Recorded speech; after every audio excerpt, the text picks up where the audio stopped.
बिस्मिल्लाहिर्रहमानिर्रहीम। अस्सलाम वालेकुम नाज़रीन, मैं हूँ फ़याज़ महमूद और आप देख रहे हैं फ़याज़ महमूद यूट्यूब चैनल। नाज़रीन, दुआ ज़हरा केस पे अपडेट करेंगे और आज आपको मालूम है कि सिंध हाई कोर्ट में बड़ी ही अहम समाअत हुई है, जिसमें जो जस्टिस साहिबान हैं उनकी जानिब से जो रिमार्क्स आए हैं वो यकीनन बड़े ही हौसला अफजा हैं। और उसके अलावा जो ज़हीर की इंटरम जो बेल है वो हुई है, लेकिन जेल जाने की जो राह है वो हमवार होती हुई दिखाई दे रही है और इसमें सिर्फ चंद दिन ही अब बाकी रह गए हैं, यानी कि 25 जुलाई को इस बात का फ़ैसला हो जाएगा कि ज़हीर की ज़मानत कंफर्म होगी या फिर जेल जाएगा। इसके अलावा दुआ ज़हरा की जो स्टेटमेंट है उससे मुतालिक जजेस की जो ऑब्जर्वेशन सामने आई उसमें कहा गया है कि वो तो माइनर है और उसकी जो स्टेटमेंट है उसकी कोई वक़्त नहीं है, वो उसका कोई मायने नहीं रखती। तो इससे आप ये कह सकते हैं कि वालिदैन के करीब तर होती जा रही हैं, वो अपने पेरेंट्स के वापसी की राह हमवार होती जा रही है। तो आज की जो अदालती कार्रवाई है इस पे आज एक बार फिर हमने दावत दी है शाहिद हुसैन साहब को, जो उस वक्त कमरा अदालत में मौजूद थे और पल पल की जो ख़बर है वो दे रहे थे। अब भी हमारे साथ मौजूद हैं, हम उनसे ही जान लेते हैं उनकी ज़बानी कि आज उन्होंने अदालत में क्या देखा, जजिस साहिबान का मूड क्या था और क्या रिमार्क्स दिए। शाहिद भाई, सबसे पहले तो आपका बहुत शुक्रिया, और आज की जो अदालती कार्रवाई है वो भी बताइए, और ज़हीर के मतलब जो रिमार्क्स हैं या जेल जाने से मतलब क्या हो सकता है, इससे मतलब भी हमारे नाज़रीन को बताइएगा। जी फ़ैज़ भाई, आपका बहुत शुक्रिया। देखिए, 2-3 चीज़ें दुआ ज़हरा के हवाले से बड़ी अहम हुई हैं आज। एक तो ये है कि सिंध हाई कोर्ट में जो मैंने आपको बताया था कि दुआ ज़हरा की बाज़ाबी से मुताल्लिक़ एक दरख्वास्त दायर की गई थी, उसमें ख़ास तौर पर बड़ी और अहम पेशरफ़्त हुई है, वो आपके व्यूअर्स तक पहुँचाते हैं। दूसरा, ज़हीर और शब्बीर ने सरेंडर कर दिया है बाकायदा तौर पर कानून के सामने। अब उन्होंने ज़मानत ली है, लेकिन ज़मानत उनको मिली है 25 जुलाई तक। अब उनके जो समझ लें कि जेल जाने की जो वक़्त है वो बहुत ज़्यादा करीब आ चुका है। अब 2-3 दिन ही, शायद ये 4 दिन वो बाहर रह सकेंगे, उसके बाद मुमकिन तौर पर ज़मानत उनकी मुस्तरद हो सकती है। अच्छा, अब मैं जो कुछ हुआ आज अदालत में, इस वक्त तक जो कुछ हो चुका है, वो सारी तफ़सीलात आपके सामने रखता हूँ, तो आप, ताकि आपको भी और आपके व्यूअर जो हैं उनको ना सिर्फ समझने में, बल्कि दुआ ज़हरा का मुस्तकबिल, बल्कि कराची में जो वापस लाने के लिए उसके जो इम्कानात हैं बहुत हद तक रोशन हो चुके हैं, तो वो सारी तफ़सीलात रखता हूँ। सबसे पहले जो सिंध हाई कोर्ट की हम बात करेंगे। सिंध हाई कोर्ट के 2 रुकनी बेंच, जस्टिस मोहम्मद इकबाल कड़ो और जस्टिस कौसर सुल्ताना की सरबराही में 2 रुकनी बेंच ने दुआ ज़हरा की बाज़ाबी से मुताल्लिक़ समाअत की दरख्वास्त की, और उसके बाद ज़हीर को भी पेश किया गया था पुलिस के सिक्योरिटी में,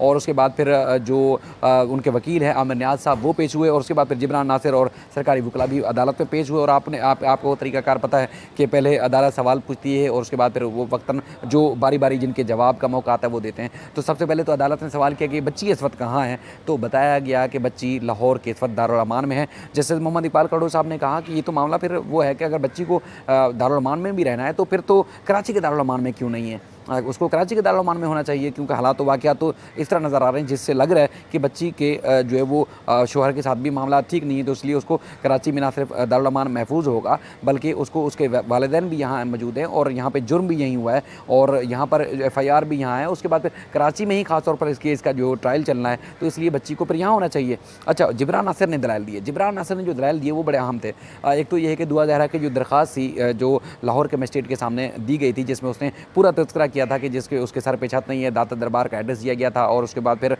जो बच्ची ने कहा कि उसके शौहर के साथ जो ताल्लुकात हैं वो खुशगवार नहीं है, तो लिहाजा उसके पास रहने के लिए कोई जगह नहीं है, वालिदैन से भी ख़तरा है, तो लिहाजा उसको जो शेल्टर होम भेजा जाए।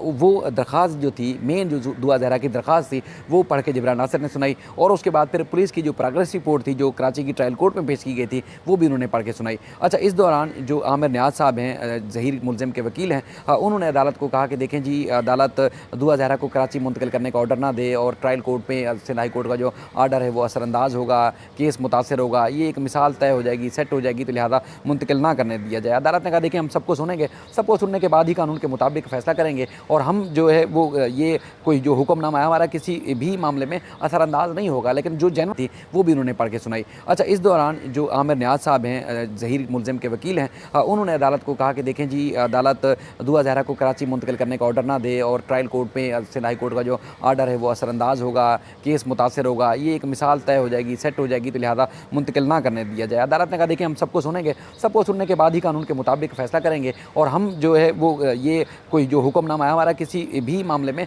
असरअंदाज नहीं होगा, लेकिन जो जेन्युइन चीज़ है कानून के मुताबिक हम उसकी बात कर रहे हैं। इसी दौरान फिर अदालत ने पूछा कि जी सरकारी वकील क्या कहते हैं। सिंध हुकूमत के वकील थे, उन्होंने कहा कि बिल्कुल चूँकि केस यहाँ पर है, ट्रायल यहाँ पर होना है, महकमा दाखिला ने खुद जो है ख़त भी लिखा है और चूँकि बच्ची यहाँ मतलूब भी है कराची में, तो इसलिए जो है बच्ची को फौरी तौर पर यहाँ कराची के शेल्टर होम में मुंतकिल किया जाए, यहाँ महफूज भी है और चूँकि बच्ची को वालिदैन के पास भी नहीं जाना, शोहर के पास भी नहीं जाना, जो कि उसकी दरख्वास्त के मुताबिक, तो फिर महफूज जो मकाम है वो रियासत का है और रियासत भी उसको महफूज जो वो शेल्टर दे सकती है, तो लिहाजा उसको कराची मुंतकिल किया जाए ताकि केस का ट्रायल भी चलता रहे और वो महफूज भी रह सके। उसके बाद प्रोसिक्यूशन के ऑफिस से थे,